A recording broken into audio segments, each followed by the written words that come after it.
We all think of caffeine as a stimulant that we drink. I certainly drink coffee and yerba mate, the occasional energy drink, things of that sort. Caffeine does many things besides stimulate our central nervous system and make us feel less sleepy, however. One of the things that caffeine does is it is a fairly potent PDE inhibitor. By being a potent PDE inhibitor, it indirectly stimulates IGF-1. Why? Well, because PDE can suppress IGF-1, and by ingesting caffeine or by applying topical caffeine ointment or cream to the scalp, you can suppress PDE sufficiently enough to increase IGF-1 and increase some hair growth, or at least maintain hair growth in that region. Now, this may come as a shock. It might seem a little bit esoteric or even outside the margins of typical treatments, but head-to-head, topical caffeine application can be as effective as minoxidil application without actually lowering things like blood pressure and potentially increasing prolactin and some of the other negative, let's call them negative because they are, side effects of minoxidil. So caffeine ointments and caffeine present in various hair treatments and creams, etc., is starting to become a more prominent theme out there. I will include a reference to caffeine and its uses for offsetting hair loss. Keep in mind that topical caffeine ointments shouldn't necessarily be applied every single day. So this is the sort of thing you might do 3 times a week. The concentration of caffeine in different ointments varies tremendously. Most of the studies of caffeine on the stem cell niches that control hair growth and extension of the anagen phase of hair growth have been performed in vitro in a dish, although there are some clinical studies exploring this.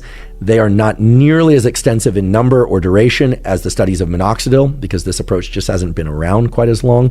However, when comparing side effects of minoxidil, cost of minoxidil, comparing the efficacy of caffeine and minoxidil, I think caffeine as a topical treatment for offsetting hair loss stands as a pretty good choice if you're going to start exploring this pathway. And there's no reason to think that if you were to try the caffeine ointment and it didn't work for you, or you didn't like it for some reason, or you needed to stop it for some reason, that you couldn't stop it safely, because it doesn't carry all the other kind of blood pressure related effects and prolactinemia effects that minoxidil does. So if you look out there into the hair maintenance and hair replacement literature, you look at the treatments that are being sold, don't be surprised to see caffeine there.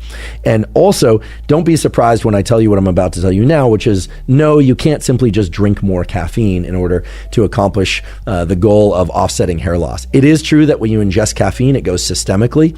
However, you have so many adenosine receptors throughout your body. Those adenosine receptors and the parking of caffeine in those adenosine receptors is the main way in which caffeine exerts its stimulatory effects, making you feel less sleepy.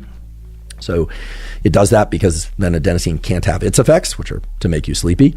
Well, those adenosine receptors soak up so much of the caffeine that you would ingest orally that very, very little would make it to the scalp and to the hair follicles at the concentrations that you would want. So that's why you have to rely on the application of these caffeine ointments about 3 times a week.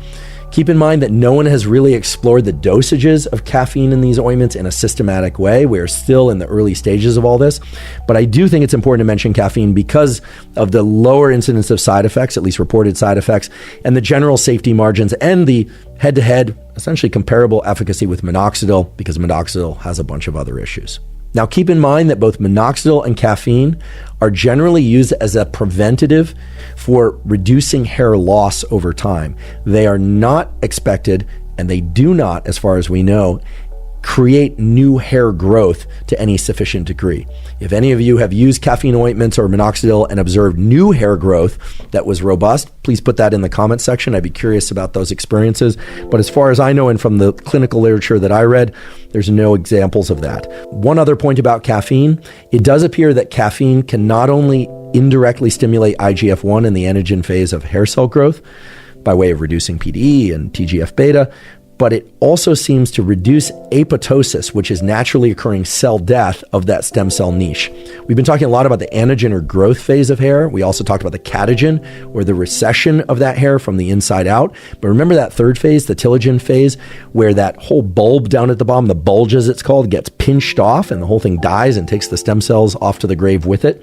it appears that caffeine can offset the death of that niche and potentially maintain the stem cell population longer, making caffeine a really good choice to think about in conjunction with the various chemical treatments aimed at directly attacking the DHT pathway that we'll talk about next.